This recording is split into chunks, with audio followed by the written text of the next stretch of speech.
Welcome to the Notorious Scoundrels, a Star Wars Legion podcast bringing you the latest news, general perspective, and competitive discussion. Welcome to the Notorious Scoundrels podcast. Last week, there was some reference to changing the cast, one of which was bringing me onto the cast, Zach. Corporate gave me a call, and I had to come in and straighten these competitive guys up. So, David, Mike, and Kyle, how's it going? You know, I'm not sure if there's any help to this cause. Okay, so you've been streaming with me for like the past 3 weeks, and you just showed up to our podcast tonight? I thought it was open invitation once I started streaming with you. Yeah, I don't know. I don't think that's how it works, but you're here. Welcome. So that is, by the way, Zach Berry. For those that do not know you, do you want to just talk ever so briefly about yourself and your Legion existence? Some used to say those the Jedith fame, but then Jay on his podcast a while back said that I am now of the Fifth Trooper fame. So that's where I am, and I started on the blog here, and now you guys are bringing me on Scoundrels. I'm in TOing in Vader League right now, and with a lot going on in the world, Legion is still thriving with that, and I'm happy to see that going on. Welcome. Yeah, so this is basically Notorious Scoundrels Season 2. Dude, what? Is this Netflix? What are you doing? Hang on, what's Netflix? Oh, come on, Kyle. Seriously? Dude. All right. You got to watch Disney Plus on something, right? That is true. Wait, hold up. I'm going to ask a real question for a second. Can you watch Netflix on Disney Plus? Or Disney Plus on Netflix? I don't know. I have a Roku. I have a Roku, too. Seems like you should be able to. Anyway, obviously I don't have Netflix. You also don't have Skype too, so that's true. No, I'm sorry. I have India Skype. Yeah. Oh man, you and technology is something else. Yeah, it's not. We don't mix. Okay, so yeah, this is we're calling this Notorious Scoundrels Season 2.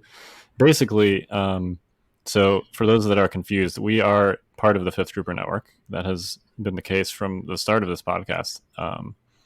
The Fifth Trooper is going to broaden the scope of its cast to talk about other games besides Legion.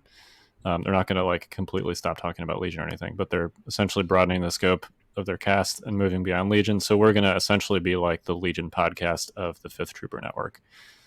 Previously a very competitive focused podcast. We're still going to continue talking about competitive topics, but we're also going to talk about other stuff related to Legion, general news, some other formats, stuff like that. So we hope that you will enjoy it, and let's dive into housekeeping. Welcome to In the News. So that new intro, which you heard, not the In the News drop, but the actual music and stuff, that was brought to you by Mike Cirillo, aka Ghost Walking. He mixed that up, so thanks to him for that. We also have a new logo, which should be previewed by the time you listen to this podcast. It's going to be on a bunch of new swag, which will be out in various forms, possibly sent to... we're sort of reformatting the Patreon a little bit since Fifth Trooper is going to be expanding. You can basically, if you're a Patreon subscriber, you can essentially select whether you want Legion swag or other stuff.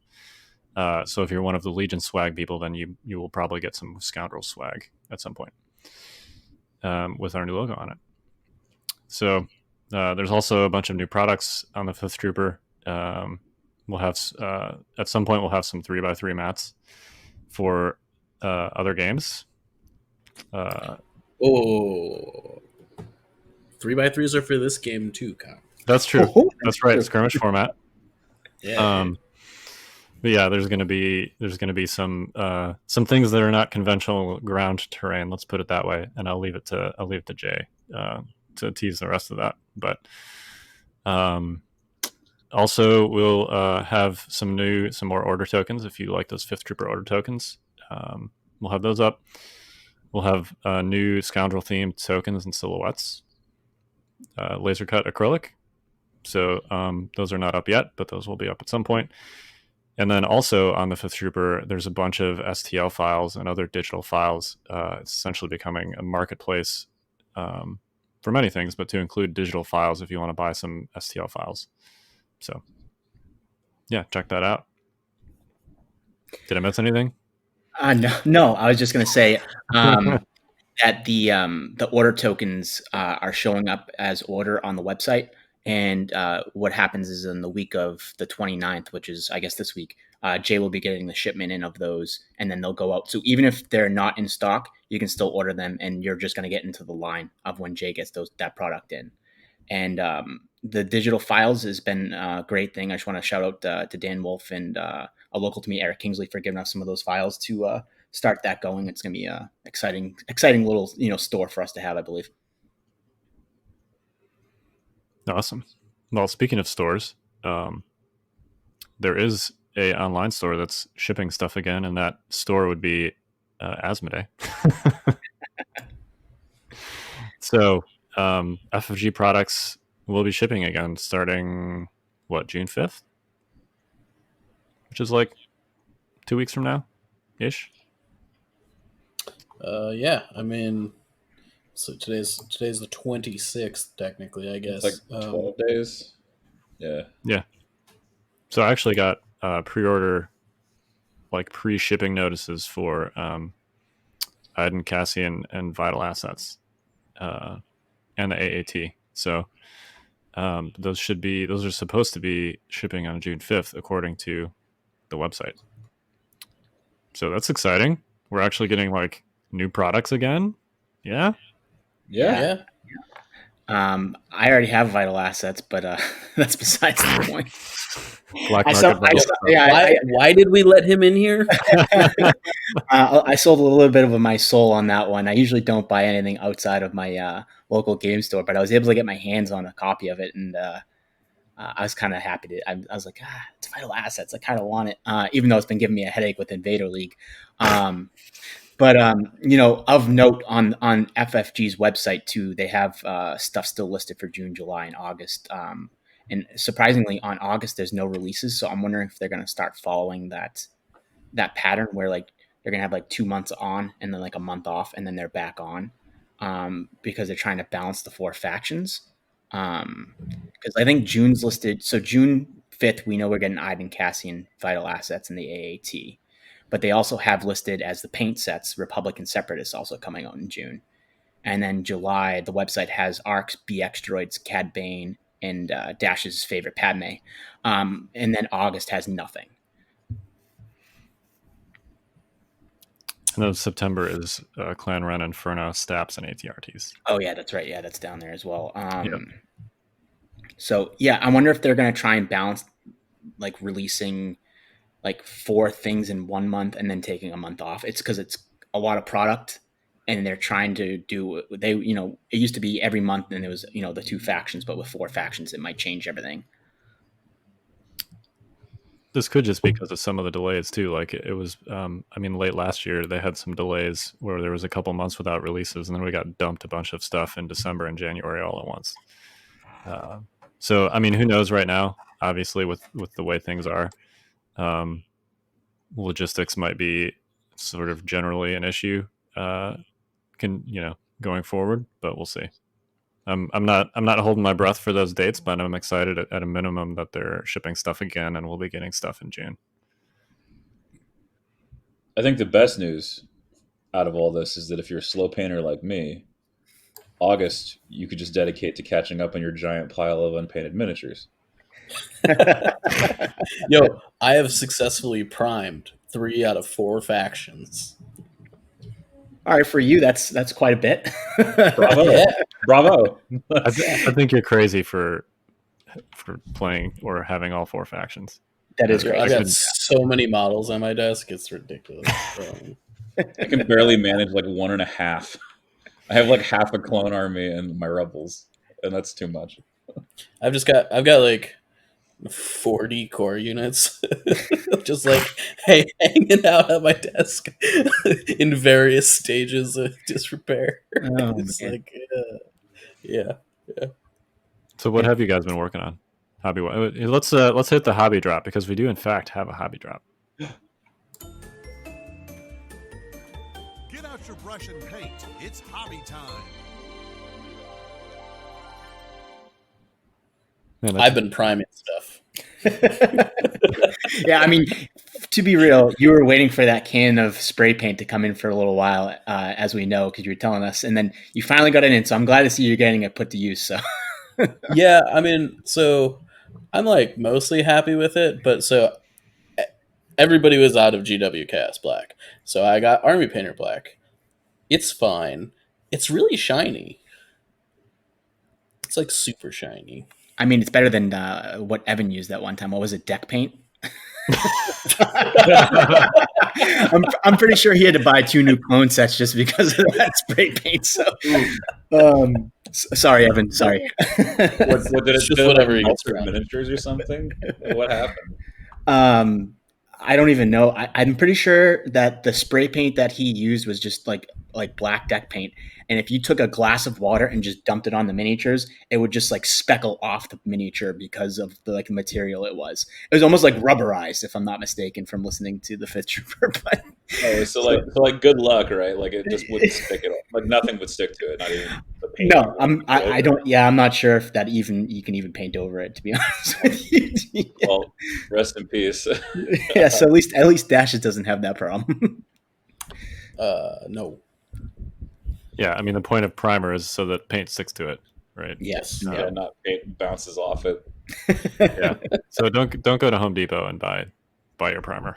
I mean, I have had that problem a few times with like what is it? GW's the resin cast? What Yeah, is the Forge fine World? cast. Yeah, the paint is really weird on that stuff. So I've pro found. tip: if you're painting resin, which actually some like the Obi-Wan Essen model, for example, is the same type of material. You have to let it quote unquote air out for a while, and by that I mean like multiple days, not like a couple hours. And then you got to wash it in soap and water before you actually paint it. Otherwise, the paint will not stick. Oh, So, really? I have yeah. a resin model in my hand that I got. It's a Plo Koon. And I did not know that I needed to wash it. And I was going to prime it tomorrow. So it's probably good that you brought that up because I would have messed something up. All right. Yeah, leave it out somewhere, let it air out for a couple days, and then like soak it in soap and water, and then brush it with a toothbrush because it still has the release agent on it. Is the reason that paint doesn't stick to it. So you basically need to like let the release agent dissolve and then wash it off. Yeah. Well, that just saved me a lot, probably. I had no idea. Yeah. Wow. Bringing up vital assets, I painted Rune Hako today or yesterday, I should say. And I'm pretty happy with those results. That's the one thing about vital assets that I was excited about was getting the models to paint because the hostages are actually really cool models. So Rune Hako is the Nemodian. The Nemodian, yeah. Nuke Gunray's right-hand man. So it was actually pretty fun to paint them. I can't believe it. But anyways, that's what I did so far. And I keep on saying I'm going to paint like every day and then I don't. So Yeah, they have interesting cases, those Nemodians. Anyway, you're going to say, Mike, I'm sorry. No, you're good. I was going to say it's interesting that the leaders of the Trade Federation are only good enough in this game to be classified as hostages. I mean, stats or anything. they would have a courage value of 1. I mean, let's be real. They would, yeah, and no combat ability whatsoever. So I'd love to see a unit in the game with a courage value of 0. Like that would be kind of interesting. Panics on 1 suppression. Yeah, exactly. That is. But I mean, you could motivate them to fight if you were strict orders, right? And you had like a face up on them. You could still motivate them to fight, but only minimally. Wouldn't they panic always if they had a courage value of 0? I guess. Yeah, I guess technically they would. It's not added.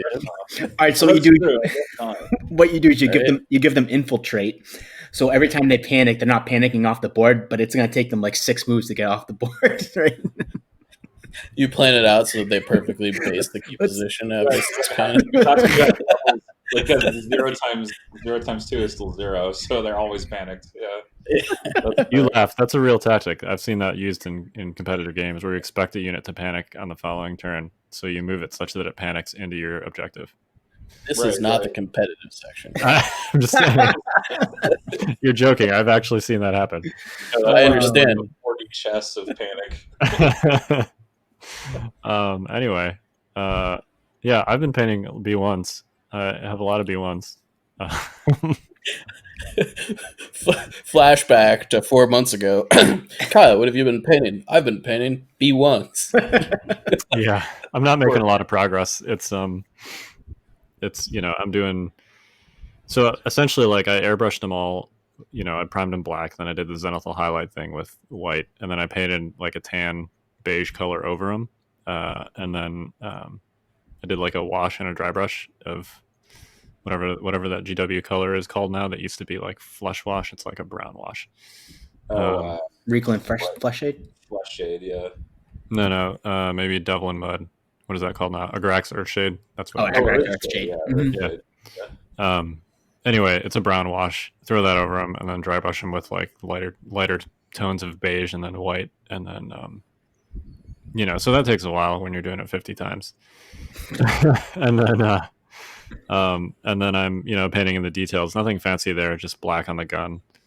And then I'm doing like a colored stripe across the shoulders so that I know which unit, mini by mini, so I know which unit is which. And then throwing some like texture paint on the base to get like a dirt effect, and then essentially just gluing static grass to the top of that and calling it a day. It's like pretty bright green static grass. They look very Naboo-ish. But yeah, all of that. Like individually, it doesn't take that long, but when you have to do it 50, I mean, other CIS players can sympathize with me. When you have to do it 50 times, not only does it take a while, but it's like, it's repetitive. So, I mean, you knew what you signed up for. It's not like you opened the box and you were like, "Oh my god, there's 60 models in here," right? It's like you got what you paid for. Yeah, having to take 7 wounds before you lose a unit has to come with a cost, right? Yeah. The price you pay for playing the best faction in the game. Oh man, we need like a buzzer or something. Yeah. All right, yeah, this is Hobby Talk. Yeah, so I've been painting B1s. This is the short version of my Hobby Talk. I did paint Dooku, so he was fun. Actually got to do some blending, and I painted a face, which is something I haven't done in a while. So. You're too busy painting those like beak heads of the B1s. Yeah. Yeah, I painted an actual human face. Yeah, and those little heads came in like 3 pieces. It's all right. Oh, gosh. Like, why? Why did they have to come in 3 pieces? That's what I want to know.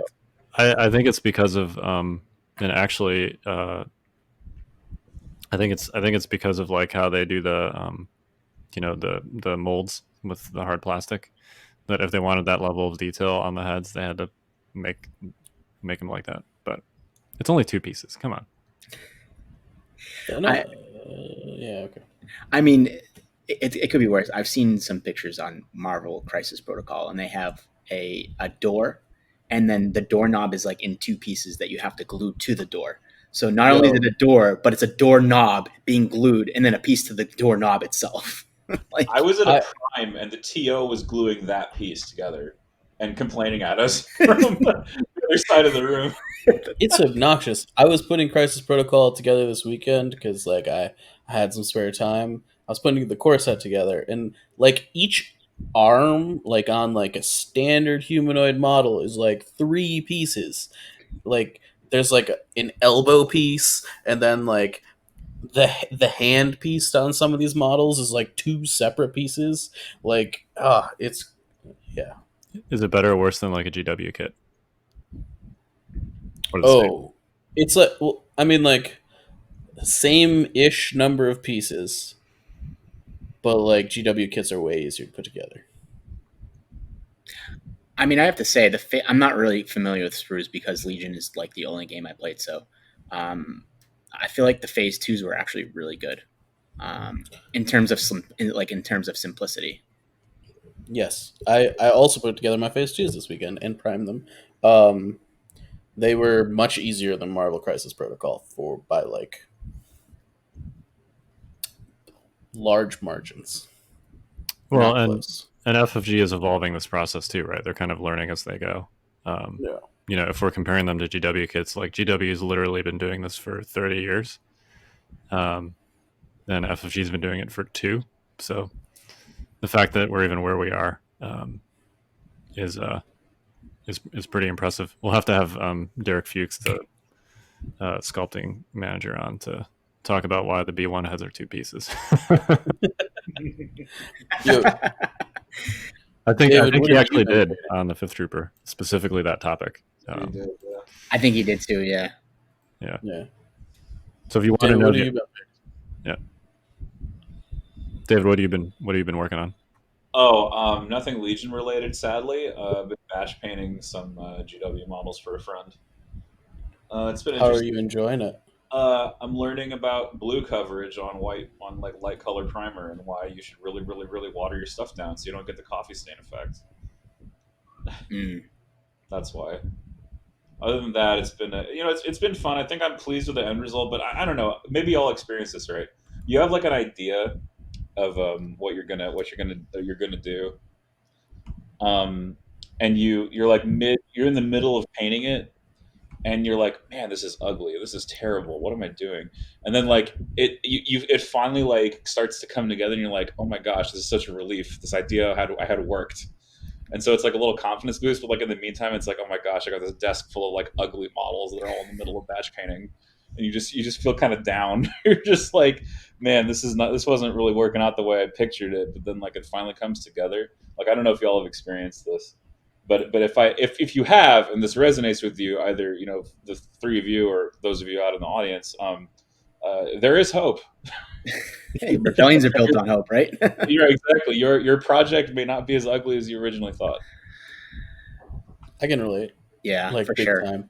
Like, you paint one of your like infantry models and it kind of looks cruddy, or you think it does.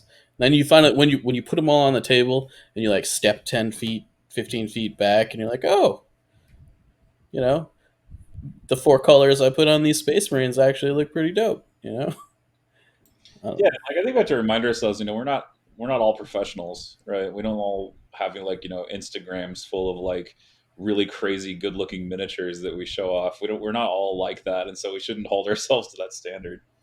But that's just part of the challenge of hobbying. I think there's just so much good stuff out there. So many really talented people, and it's awesome to have these inspiring examples. But like, don't like beat yourself up if you're not at their level yet. They've been doing it for years. Yeah, I mean that's why we brought Dustin in onto the Fifth Trooper, right? Dustin, For real, yeah. with His the work jagged with brush, Yeah, his work with Oak and Iron has been crazy good, and I've Um, been enjoying watching his videos. yeah, those ships really did come out good. And it's funny, like you watch his like videos, and then that's the thing, right? You watch these painting videos, and you're like, I can do that, and then you try to apply it, and it's not anywhere close to what you thought you could do, and you're like, well, I watched that video, and it's just not working out for me. But then at the end of the day, you're like, all right, you know what? Like Mike said, you take like 10 steps back or even 10 feet back. Like it looks good on the table. Like I'm overthinking it in my head. Yeah, yeah, and you're like, and we get kind of an unfair view of it because we have Instagram, and so these are all like professionally prepared photographs, and they're all really up close, and like you see every little detail and flaw. But then, like you say, Zach, like at playing distance, your eyes can't really resolve it. So you're fine. You're actually fine. It might look a little strange up close, but don't worry about it. Yep, that's the old 3-foot standard, which is that's what I aspire to. All right, hold on. You say that, Kyle, and then you post like your models, and they look really good. So like, come on, like you're being humble, but you're a very good painter, and you know it. Don't lie to me. Have you seen his airspeeder? Yeah, he's always like, yeah, my airspeeder's not that good, and then he posts a picture of it. I'm like, dude, that airspeeder's like immaculate. It's like a white gray like in like blue scheme. That if I tried to do it, it would look terrible. But Kyle somehow is like, yeah, it just looks okay. Yeah. he's like blended the windows and stuff. Like it's like he's like, yeah, I'm not that good, man. Meanwhile, there's like 4 blues in the windows. They're all like perfectly shaded together, so that like you can't tell where one stops and the next one starts. Like I'm like, all right, whatever. Right. So the answer is relative to what? I only post the pretty ones. There's no pictures of my Rebel Troopers on the Facebooks for a reason. I have to admit, my Rebel Troopers are terrible now that I've painted my clones. I kind of just want to take them and throw them into a fire. So it's like, I understand what you mean. Yeah. There's stuff called Totally Awesome. You could just strip the paint off and redo it. Yeah, but then I'd have to paint them again. Yeah. Yeah, I mean, with my 2-year-old and another one on the way, I don't think I really want to repaint Rebel Troopers. Yeah, for real. It's like I did my 6 boxes of Rebel Troopers. I'm done. I think forever. I mean, the good thing is you can look at the older models and like see the ways you've upgraded in painting though too. Oh yeah, like you can always it's like a archaeological record, of what you've done.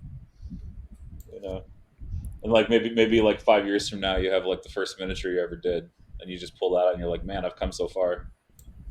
Yeah, I think that's actually really helpful. The other day, I was like cleaning up or going through my basement, and I found some 2nd edition Tyranids that I painted when I was like 12, and oh man, like it's so funny because I remember when I did it, I remember looking at it, I'm like, hey, that's pretty good, and then I look at it now, and I'm like, ooh.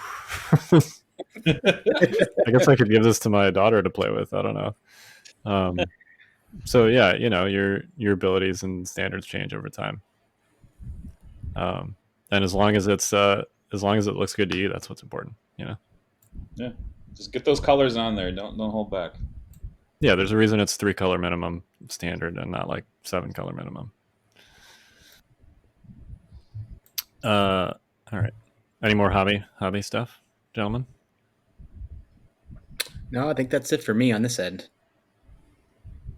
All right, so let's move on to our competitive section, which we do still have. We're still going to talk about gameplay. We're still going to talk about tournament results. We're still going to talk about all those things on our podcast. It's just a section now instead of an hour and a half of it. Yeah, so let's hit that drop. Get ready for advanced tactics.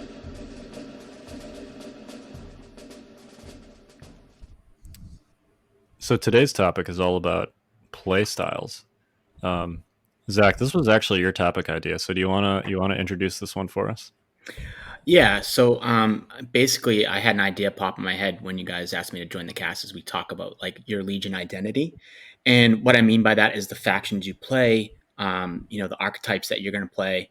I think one of the most important things when playing Legion is to play a list that you don't normally run, or like a play style that you wouldn't normally run, and play that list to understand different like archetypes, even though that's not how you play the game. And then obviously, like once you figure out your play style, practicing it enough to, quote unquote, I'm going to put my hands in air quotes. You can't see that on the airwaves, but perfecting your own personal style. There's no perfect style. Let's put it that way. But for you, there is. And, I think the 4 of us actually all have like similarities in how we play the game, but we also differentiate quite a bit in our styles. And I think it's a good conversation to kind of have. I think a good way to start with this is, Dash's, you have run Vader in the past and you still like to run Vader. And where do you stand in this topic here? So I guess to follow up on your question, are you sorry, there's like things that sound like they're, I don't know if you can hear them, but they sound like they're exploding in the background. Yes, Sabine's around the corner or something. I heard that. Okay, all right, yeah. Great. Anyways, are you looking for what I like to play or how I play? How you play, which kind of goes hand in hand with what you play, but it's definitely more about your play style. Yeah, I guess like bringing up Vader and stuff, that's something that I like to play. I wouldn't classify like that sort of thing as how I play, I guess. I tend to gravitate towards lists where I can do like big splashy things. Whether that's something that's aggressive or something that's like combo oriented. Um, for instance, like taking 2 squads of like fully kitted out ARC troopers, and then using take that clankers to like extend their range out to 4 and just like deleting a couple of units. Like that's big, splashy, and fun. Um, Vader is like, if you can get him in there, he's also very big, splashy, and fun. So um, that's just kind of how I like to play generally, I guess. I think you got sirens going on back there now too. Um, so yeah, I mean, for me, like back when I was like a Rebel player, I played Luke and Sabine, and a lot of the things I learned from Luke and Sabine is how I kind of plug it into how I play my clones, kind of, right?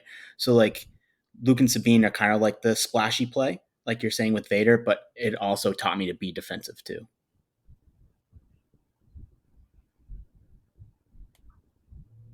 I mean, I share the aggressive tendencies. I think that Dash has, Mike, that you have. Um, I really do like just throwing my big pieces out there and just making them do their stuff. It is kind of risky, but it's like kind of like I know that my odds of surviving going in are X, and I just like to play the odds a little bit because I feel like if you pay a lot for something and it doesn't do enough, then you should have brought something else. And I feel that way, especially with characters like Luke. If Luke isn't doing enough, then you're probably better off just bringing something else. And I mean, Kyle's got this look on his face like I don't know what you're talking about because Kyle's like this arch defender. But I've played a number of games where it's sort of like if Luke doesn't kill like 2 or 3 things, it's almost like why'd you bring him? you know, that's kind of how I feel about it. I think your resources are there to be used, and if you're not using the resources, you should do something else. So you prefer the quote unquote MSU style, and in a way that leans towards aggressive units. Yeah, so MSU like being many small units. yeah, I've been playing triple tawns in Invader League for exactly that reason. I mean, I still have Sabine, but she's like in the what do you call it? She's a pretty leanly kitted out. She's only got 2 upgrades on her. No dark saber, no personal shield or whatever. But literally all she's there to do is be a speed 3 jumping character that does objectives and influences the board heavily and does it for cheap and can still fit in alongside 3 tauntauns with uplinks and tenacity. And explosions is obviously like a big play that you can do. It's one of the most valuable plays I think you have at that 150 point level of character. Other than that, I kind of dropped Luke because Luke was just too many eggs in one basket.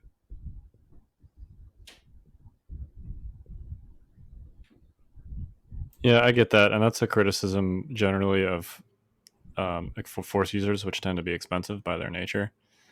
And that's why a lot of Rebel players kind of shifted to tauntauns from Luke centered list. I personally like those focus pieces, and then I like to build something that resembles a conventional quote unquote gun line around them. So I was a Luke Leia, a Wonder Twins player back in the day,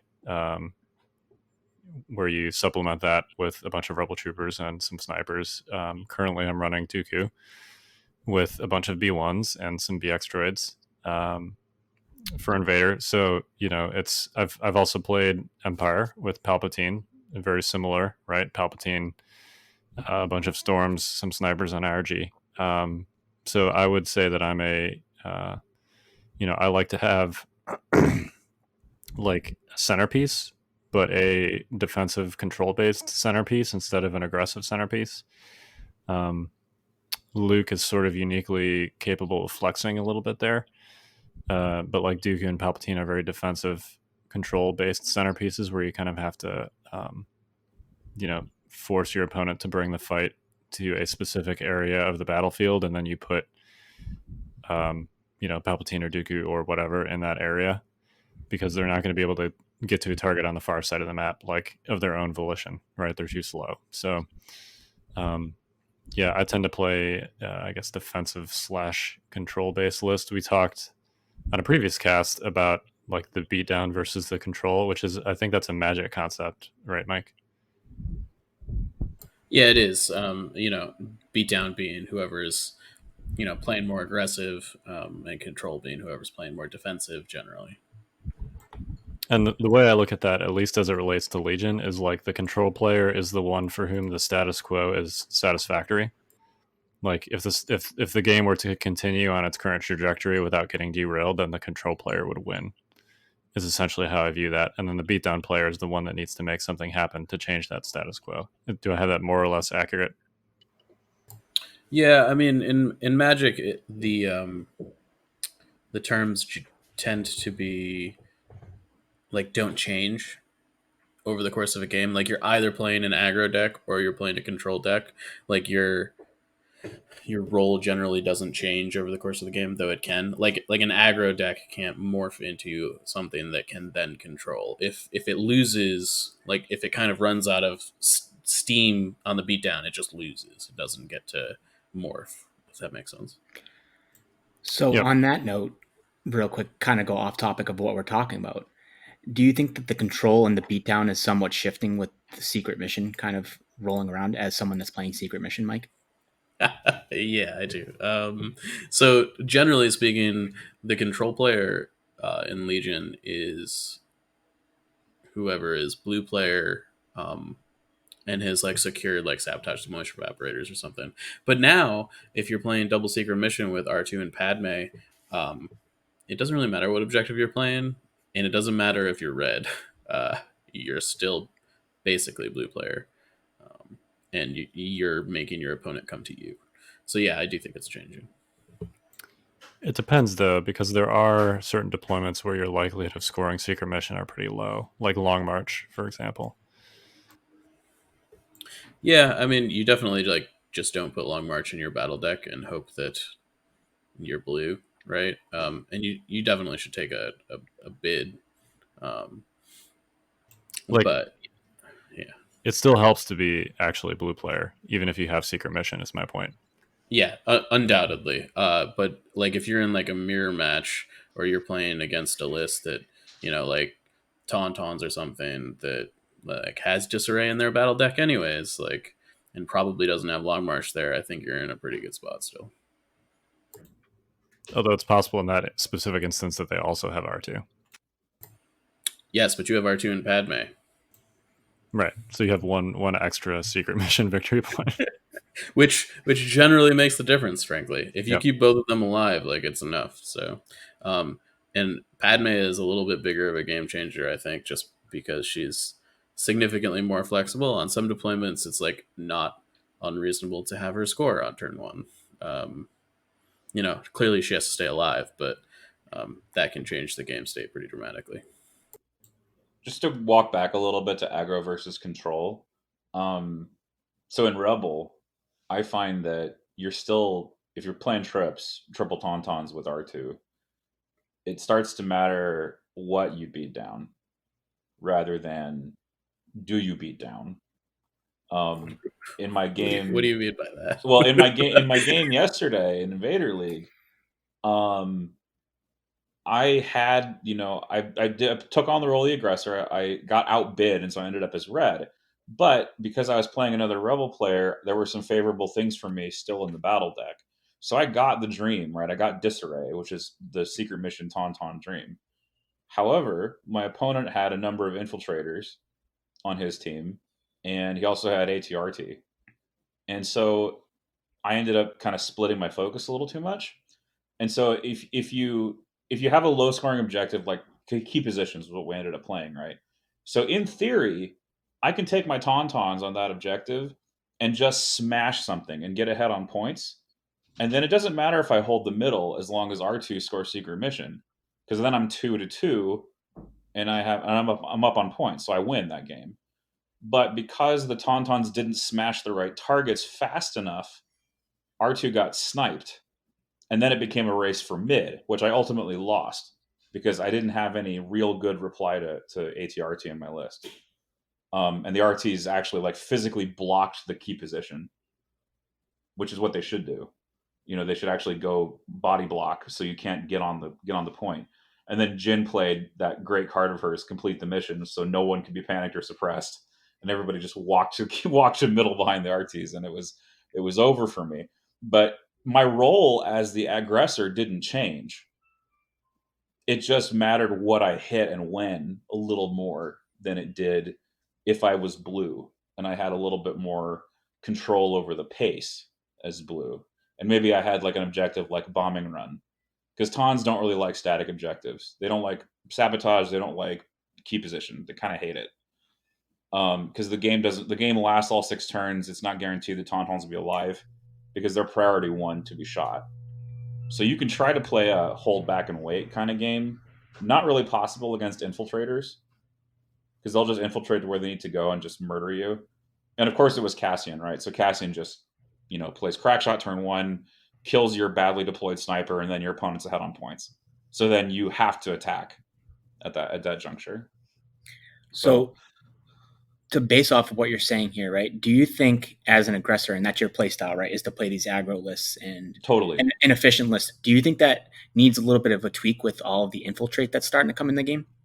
I mean, maybe I should start using infiltrate because it's really good. And honestly, like, here's the premise of being an aggressor. Okay, your list is designed to somehow generate a lead early, and your opponent then has to respond. And whatever that is, it used to before. So way back when, this is why Chewbacca had a day for a little bit, is because with Chewie, you could win Sniper War because your snipers didn't die.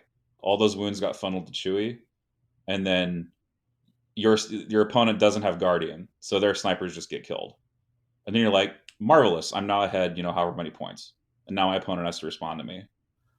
And so that's kind of like the origin of this whole archetype. With Tauntauns, it's like, fantastic, I bid for my best deployment and objective combo, and then my opponent is now forced to deploy poorly, and my Tauntauns just murder whatever they deployed poorly. And then I'm ahead on points, and my opponent has to react. So it's all about generating a lead. And infiltrators can do that, especially Cassian can do it because of the automatic crit mechanic that he has built in. It's just, this damage will happen. If you don't save it, you're behind. It's just, there's not much your opponent can do. Well, and especially on a deployment like Disarray, where there's no real angle, with an infiltrating unlimited range sniper where you can put your strike teams that they're gonna, like you might be able to wrap them around, a corner of a line of sight blocker, but he's going to be able to see at least one of those models pretty much wherever you put your guys. Yeah, and with infinite range, you can't cover all the bases, right? Because normally you'd push them out of infiltrate range. But with infinite range sniping, there's no more ability to do that. They just go wherever the heck they need to. Plus, you don't know if he's going to infiltrate until he deploys, which is the best part of Cassian, frankly. So you can just withhold that information until it's too late. Yep.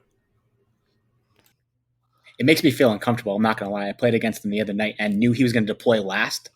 And I'm sitting here like, where is he going to deploy? How am I supposed to deploy my snipers to make sure I don't get alpha striked off the board? And I'm sitting here like sweating bullets. Like, I don't know what's going to happen with Cassian here. But I think it's a good thing for the game to have infiltrate kind of make us rethink about how we play the game a little bit. Between bidding and infiltrate too. For me, this is my first war game ever, so I'm kind of like asking you guys the questions because, like, as much as I am competitive, I think maybe it might have been easier for the three of you to come up with your play styles based on playing other games, and then for me, I kind of had to figure it out as I went along, Yeah, and it's interesting to hear your perspective too, since Legion is sort of your unique experience that you view a lens through. Like, I actually think there are other war games. Like I transitioned from 40K, and 40K is much more about just killing things and not so much about actually like objectives, which I think is one of the big strengths of Legion. Legion is also somewhat significantly about killing things because you need plastic on the table to score the objectives, right? But it's not just like a straight firefight, which is what 40K kind of lends itself to. So I think I developed, I didn't really have an appreciation at all for the concept of, the like beatdown versus control, or, the one who has to be an aggressor versus the one who's in a position to maintain the status quo. Like, I didn't have an appreciation for that coming from 40K. And it's not that it doesn't exist in 40K, but it's much less pronounced because of how different of a game it is. And I think Legion, those sorts of roles play themselves out in a way that like they can shift in the middle of a game, which I think is a little bit unique. So yeah, it's not like having played previous war games gives you some kind of specific insight just because of how different of a game Legion is, at least to me. Yeah, I mean, it's ironically, for me, considering, like I said, I haven't come in from another game, but I took a personality test that my wife gave me the other day, and it labeled me the Protector, which I thought was funny because that's actually how I play Legion. And considering I play Obi-Wan with, I'm very high on Obi-Wan right now with arcs coming up for clones, and he's literally, his mechanic is Guardian, right? So I told my wife, I'm like, listen, this is pretty ironic because I play Obi-Wan who protects clones along the path of their movement. And it was just funny that it kind of translated to that for me. So you took one of those like Facebook, which house are you tests, and it gave you Hufflepuff is what I'm hearing. No, it wasn't that. It was like a legit test. Like, it's like, Get out. Like one of these like 16 personalities tests or something like that. It's like, I don't know. She sent it to me. I was like, yeah, she's pregnant. I'm gonna take the test for her or whatever. And then when it said the Protector, I started dying laughing, to be quite honest with you, because it actually personified. I'm like, this actually relates to something other than this stupid test that I'm taking. So have you guys done lists that are not your playstyle, just specifically for perspective? All the time, and it sucks. It doesn't suck, but like, I don't know. I have, what did I play the other day when we were testing for Worlds? It's not the other day anymore. It was like 2 months ago. It feels like the other day. Days don't exist anymore. Right? Yeah. I played your Luke Wookiee thing. Yeah, we literally swapped. Yeah, we swapped lists. Yeah. It was okay. It was okay. You were raving about it after you did it. I mean, I think I played it significantly differently than you would have. My operative Luke just chased down the enemy army by himself and killed everything. Yeah. That is different than what I would play. Yeah, it is quite different. Kyle would have been like, I'm going to hide behind this building and like saber throw. Yeah. With my 200-point unit. Meanwhile, on turn 2, I'm like in melee with Tauntauns with my Luke. Murdering them with Son of Skywalker. Like, yeah. 16 dice. 8 dice. Yep. Well, it's a little different too against Tauntauns. True. They kind of opt themselves out to be slaughtered. Yeah. I mean, I went to them, not yeah. Right. Way around. Yeah. I like to force people to walk into my Luke's threat range. Yeah. That's when I play Luke, that's what I prefer. I like to put them in his threat range. Yeah. That way they don't have a choice to enter it or not. I find that I get shot a lot when I do that, but yeah, actually I played in that same swap. I played your Vader list, and this is an interesting contrast both between our play styles and also specifically between Luke and Vader. Vader does not have good reactive command cards.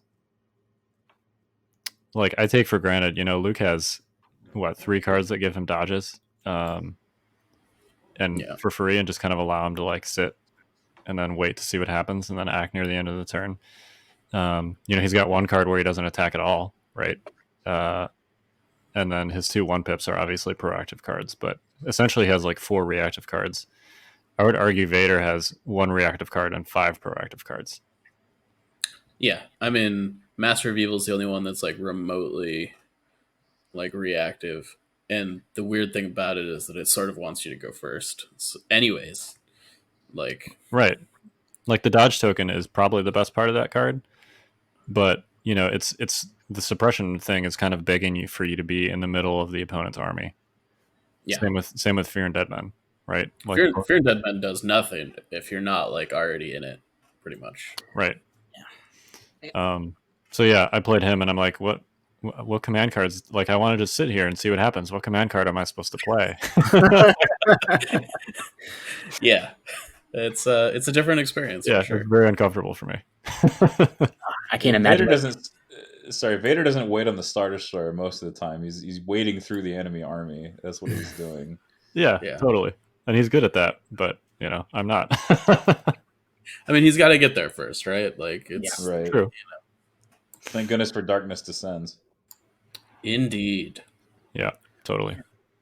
I was going to say, for me, not that I knew that I was testing something that I would not like, but when Tauntauns first came out, I saw them as a unit. I'm like, yeah, they're good. I'm going to like them.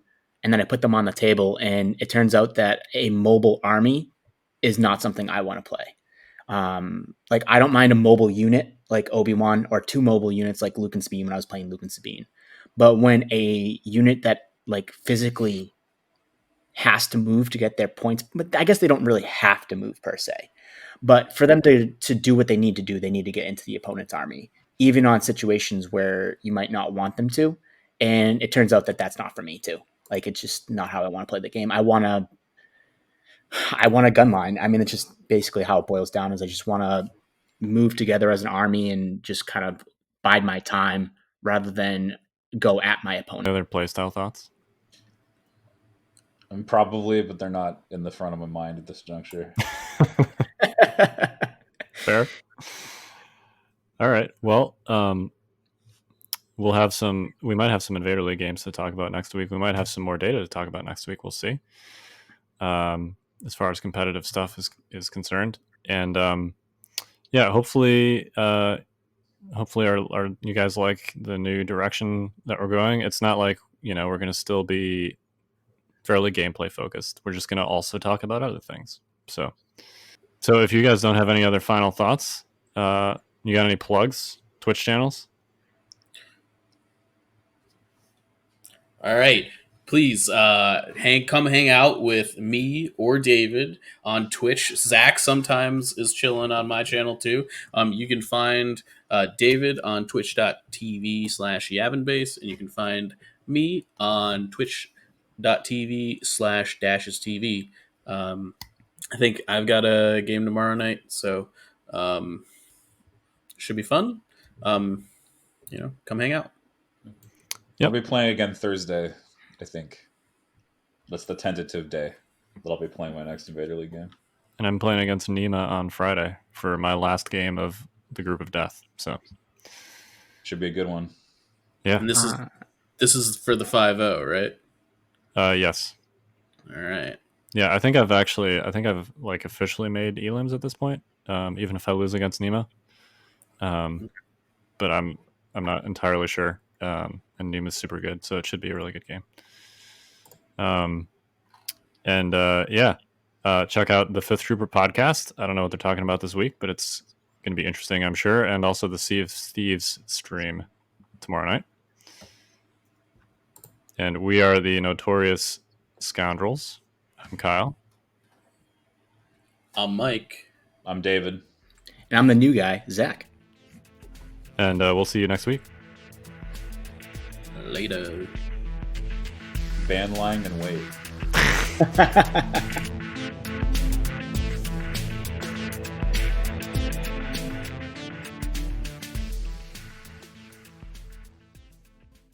This has been a Fifth Trooper production.